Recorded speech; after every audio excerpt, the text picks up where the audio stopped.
Mengapa kita memilih Pakatan Rakyat, tidak memilih pakatan lain? Berpakat dengan UMNO ke? Mengapa tak pilih PAS? Dalam senario politiknya banyak halaman. PAS pernah bersendirian, PAS pernah kerjasama dengan UMNO, kerjasama dengan macam-macam. Tahun 59 menang di Terengganu, menang di Kelantan, kita bersendirian. Tumbang di Terengganu, tumbang di Kelantan. Yang menumbangkan kita UMNO.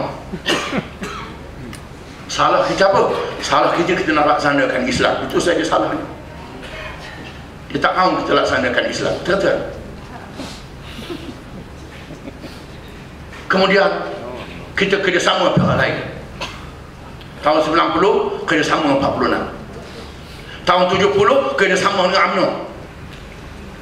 Selepas 13 Mei, Tun Razak ada PAS menyertai kerajaan.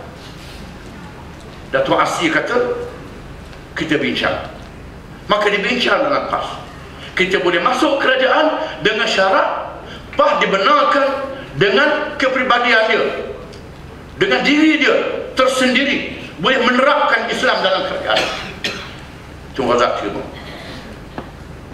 kita masuk kerajaan.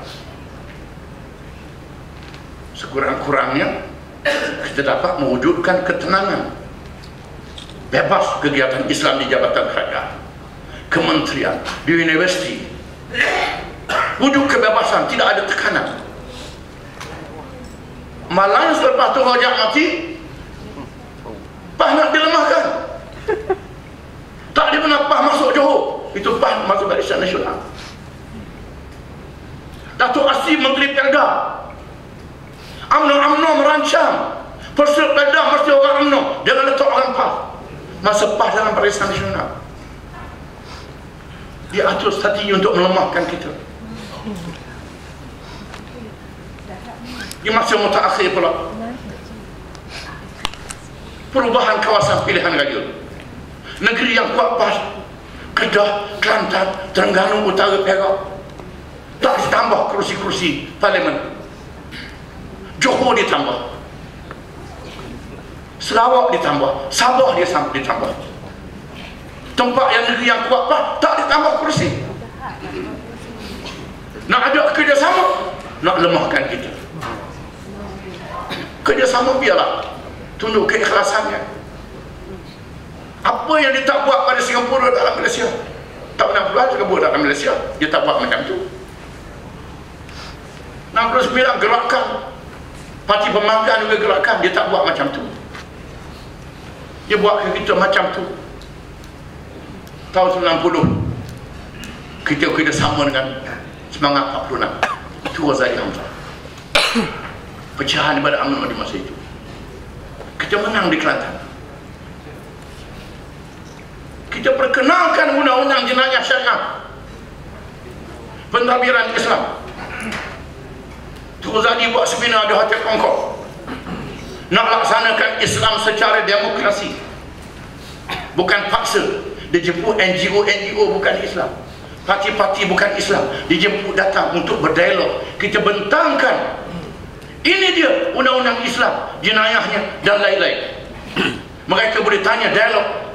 Setelah puas hati berdialog, baru kita bentang di Dewan Negeri Kelantan.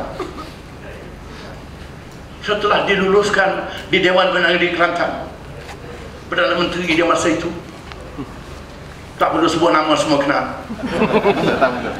tulis surat pada Tun Aziz, sekiranya Kelantan laksanakan Islam, maka kerajaan pusat akan bertindak. Tahun 99 kita kerjasama lagi dengan Pakatan Rakyat, Barisan Atlantik di masa itu, menang di Terengganu, lulus undang-undang syariat di Terengganu. Sultan Duli Yang Mulia Tuanku sign Sultan, undang-undang itu digazetkan. Kita melangkah lagi ke depan, dirampahnya Reti Petal 5. Kelantan belum ada di masa itu, rampah Reti Petal 5. Kita dia beritahu royalty ni tadi Yang bertemu berduka dah beritahu. Saya tambah lagi asalnya minyak ada di Sabah dan Sarawak. Pada awalnya dia nak bolot petroleum di Sabah Sarawak tu. Macam tak ada hak Sabah Sarawak. Bertengkar. Akhirnya dia buat perbincangan Tun Ghazali Hamzah, Tun Saleh Abad, Tun Ismail Ali, Tun Rahmat Yaakob. Saud Hamzah sudah meninggal dunia. Maka setuju digubal Akta Petroleum tahun 74. Ditubuhkan Petronas.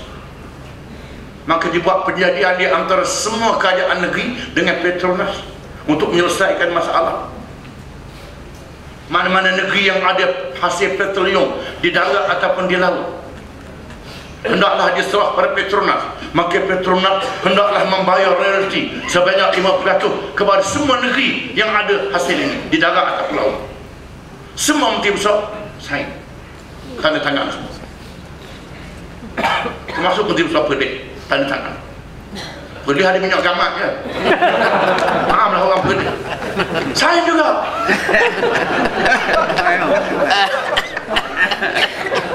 Daripada kita sistem federalisme. Federalisme ni semua negeri ada hak. Federalisme pun tidak dihormati.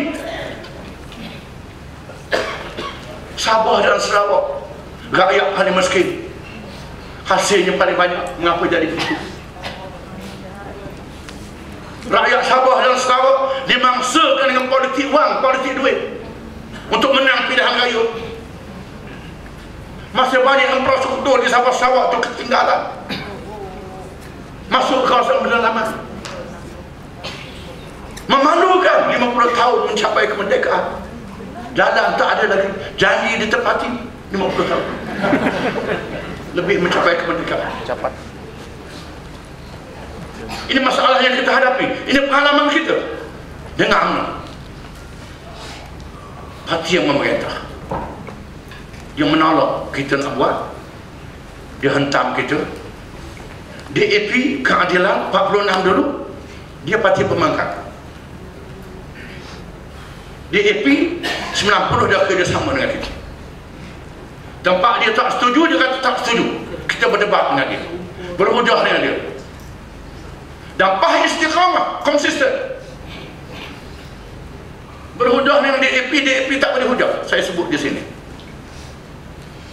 Dia mengaku undang-undang Islam, syariat Islam ni banyak baiknya, tapi masyarakat Islam tak boleh terima. Tak apa, kami tak paksa kamu. Media hentam DAP. Media kepunyaan MCA, gerakan hentam DAP. DAP tak boleh jawab. Akhirnya mereka keluar daripada BA. Mereka keluar, kita tak berganjak. Menunjukkan istiqamah, konsisten kita. DAP masuk balik lepas itu bersama dengan kita. Kita tak berganjak. Dalam sejarah kerjasama PAH dengan pihak lain, PAH tak pernah khianat, tak pernah keluar. PAH ditendang keluar. Takbir! Oh, sejarah. Dengan Barisan Nasional kita ditendang keluar. Macam kita nak buat. Sekarang dia nak ajak balik. Nabi kata la yudawamun marrataini min juhrin wahid. Orang Islam tak boleh disengat bila satu lubang dua kali. Kalau tak mau, kena gali lubang lain baru. Kalau lubang yang sama, kita tak masuk. Ini bukan kita tak boleh kerjasama. Dalam isu Palestin kita kerjasama, isu Bosnia kita kerjasama, macam banyak isu kita kerjasama. Dalam isu politik tak boleh kerjasama. Dia ajak kita kerjasama, dia nak lemahkan kita. Bagi-bagi macam dalam kisah Arab mengatakan, kisah Qalilah wa Dimnah. Qalilah wa Dimnah ni ialah buku yang ditulis oleh seorang ahli falsafah India, terjemah bahasa Parsi, terjemah bahasa Arab. Seorang raja yang zalim di India, tak boleh nak bagi nasihat. Akhirnya ahli falsafah ni tulis buku Binatang yang Binatang Melawan, buat cerita binatang. Bagi hadiah kat raja. Raja tu baca insaf. Di antaranya ialah kisah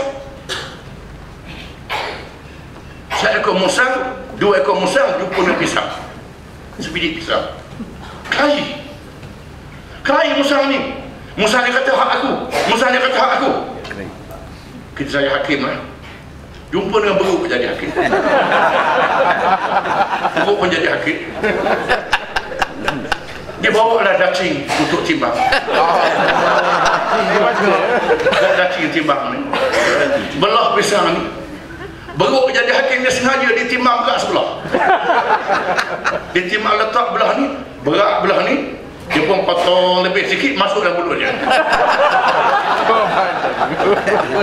Berat belah ni potong masuk dalam mulut dia. Akhirnya habis masuk dalam mulut hakim.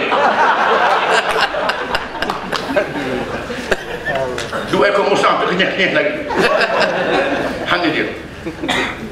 Kita mesti selesaikan masalah ni. Perubahan mesti dilakukan. Faham mesej. Kita tak berganyak.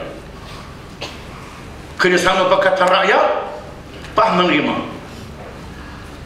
dengan syarat apa yang ada perlembagaan Islam sebagai agama persekutuan. Agama lain dilayan dengan adil. Ini tak apa. Hak istimewa Melayu dan Bumi Putra, hak adil pada semua kaum. Ini Islam suruh begitu. Bahasa Melayu, bahasa kebangsaan, bahasa ibunda ada hak, bahasa asing boleh belajar. Tak apa, okey. Raja mengikut perlembagaan, hanya kita terima. Apa yang ada dalam perlembagaan itu, walaupun digubal di zaman British, British dah lari, dah balik. Patutnya kita bebas dari fikiran British. Islam dalam perlembagaan kena tafsir mengikut fikiran kita, bukan fikiran British. Islam yang berdaulat, Islam yang berkuasa, Islam yang perkasa. Kepada kita, tegakkan Islam, Melayu selamat, semua kaum selamat. Tegakkan Melayu, Islam tak tahu ke mana, Melayu tak selamat juga.